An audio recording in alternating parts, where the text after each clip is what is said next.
जगातल्या सर्वात घातक अस्त्रांनी केलेला हल्ला फुसका बार होता का असा प्रश्न निर्माण झालाय। अणुबॉम्ब तयार करण्याचा इराणचा कार्यक्रम पूर्णपणे संपल्याचा दावा अमेरिकेने केला खरा, पण सॅटेलाइट इमेज काहीतरी वेगळंच चित्र रंगवतायत। बघूया। अमेरिकेने इराणच्या 3 अणुनिर्मिती करणाऱ्या ठिकाणांवर मिसाईल हल्ला केला। यूएस एअर फोर्सच्या B-2 बॉम्बर्सने फोर्डो, नतांज आणि इस्फहान मधील ठिकाणांवर बॉम्ब टाकले। या हल्ल्यानंतर 3ही हल्ले यशस्वी झाल्याची घोषणा डोनाल्ड ट्रम्प यांनी केली। मात्र इराणने 3ही अणु ठिकाणे सुरक्षित असून कुठेही रेडिएशन लीक न झाल्याचा मोठा दावा केला। ऑपरेशन ट्रू प्रॉमिस 3 ची सुरुवात इस्रायलवरील हल्ल्याने झाली आहे। आज आम्ही 40 मिसाइल्स इस्रायलवर टाकल्या आणि ऑपरेशनमध्ये पहिल्यांदाच खैबर शेकन मल्टी वॉरहेड बॅलिस्टिक मिसाइलचा वापर केलाय। या मिसाइलने आपले लक्ष्य साध्य करत इस्रायलचं मोठं नुकसान केलं।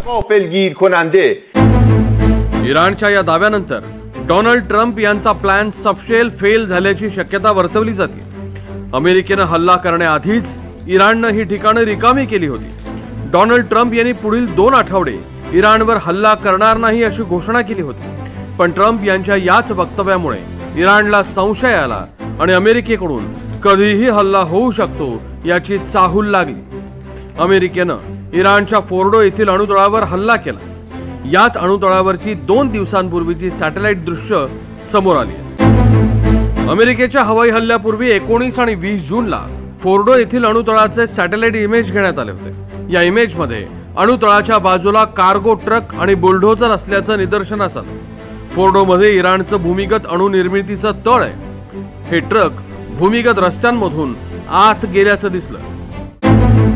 अमेरिकेने पूर्ण तयारीनिशी इराणच्या अणुतळांवर हल्ला केला।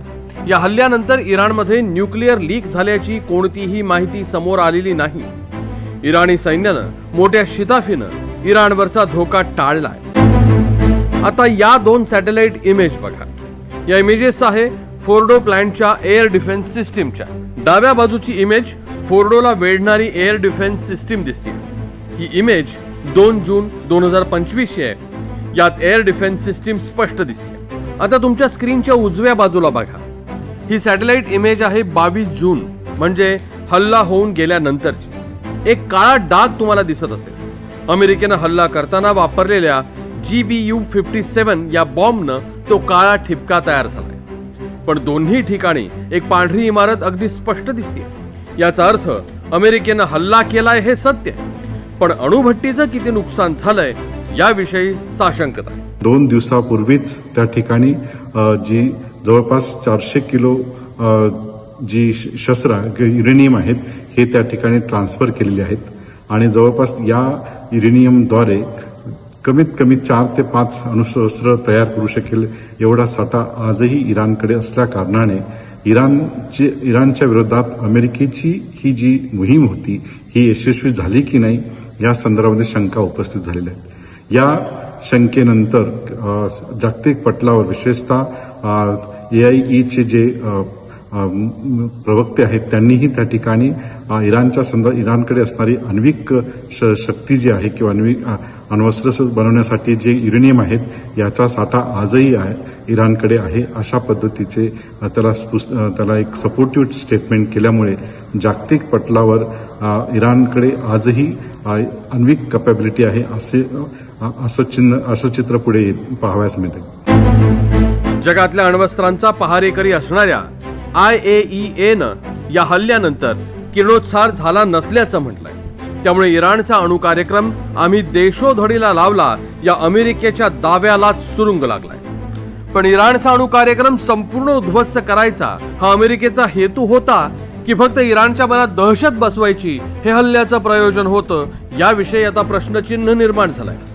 अमेरिकेने इराणवर हल्ला करून आता 48 तास उलटलेत। जर अणुसंयंत्रांचं नुकसान झाल्यावरही किरणोत्सार झाला नाही म्हणजे इराण त्यांचं गुणवत्ता वाढवलेलं युरेनियम वेळेवर हलवण्यात यशस्वी झाला। अर्थात अणुबॉम्ब बनवण्याची प्रक्रिया अतिशय गुंतागुंतीची आहे।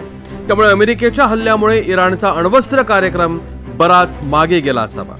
इराणकडे असणारी जी तंत्रज्ञ आहे किंवा इराणकडे असणारे जे शास्त्रज्ञ आहेत यांच्याकडे त्या नॉलेज मॅनेजमेंटचं एक विशिष्ट त्यांनी चक्रव्यूह भेदले असल्या कारणाने इराणचा कार्यक्रम हा ऑन पेपर जरी आपल्याला मागे गेला दिसत असेल तरी आण्विक शस्त्रांच्या संदर्भामध्ये इराणकडे असणारी जी साधनसामुग्री आहे त्या साधनसामुग्रीच्या बळावर इराण पुढे अमेरिकेला आणि इस्रायलला एक चॅलेंज देऊ शकेल अशा पद्धतीचं इराणचं धोरण असल्या कारणाने येणाऱ्या कालखंडामध्ये पश्चिम आशियामध्ये आण्विक शस्त्रास्त्राचा एक मोठा धोका आपल्याला पाहावयास मिळणार आहे.